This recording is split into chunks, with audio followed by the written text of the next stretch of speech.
Everyone remembers the day when Christopher Wylie stepped into the glare of parliamentary lights and told a stunned world how elections were being fought in the shadows of our online lives. A soft-spoken Canadian who had built his career stitching together psychology, code, and marketing, Wylie became the unlikely linchpin of one of the biggest political privacy scandals of the 21st century. In March 2018, he walked out of anonymity and into the headlines, and the story he told had been quietly unfolding for years. At the center was Cambridge Analytica, a privately funded political consultancy backed by billionaire donors, formed out of a British firm called SCL. It promised campaigns something that sounded almost magical: the ability to map personalities and deliver bespoke messages to the people most susceptible to them. The method was simple, ugly, and technologically modern. Harvest massive amounts of personal data, build psychographic profiles, then micro-target voters with emotionally tuned political advertising. The data came from an app created by a Cambridge University researcher, ostensibly a personality test quiz. That app collected information not just from users who took it, but from their Facebook friends as well. Tens of millions of profiles. That breach, later reported to involve roughly 50 million users, fed into models that Cambridge Analytica claimed could predict and manipulate behavior. Wylie, who had helped assemble those data pipelines and build models, described a world where consent was paper-thin and oversight nearly non-existent.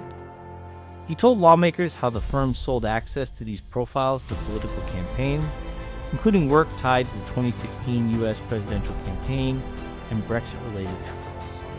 Undercover footage and investigative reporting followed, showing executives bragging about covert influence operations and willingness to deploy smear tactics. The revelation sparked a storm. Facebook, whose platform had enabled the harvesting, faced global outrage. Mark Zuckerberg was hauled before U.S. and European legislators to answer how the company allowed third-party developers to vacuum up user data. Regulators began investigations.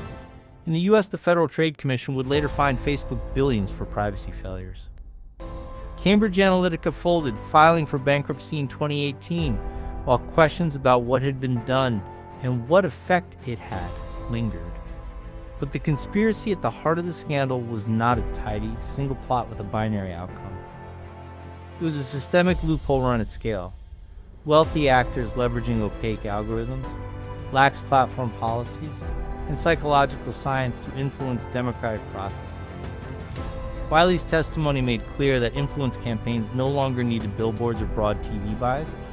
They could micro-target persuadable voters with messages tailored to their fears and aspirations, and do so outside public view. The fallout forced a public reckoning. Legislatures tightened scrutiny around data brokers, platform transparency, and political advertising. Citizens learned for the first time how casually their digital footprints could be repurposed. Yet the technologies and tactics survived, refined, repackaged, and folded into newer tools.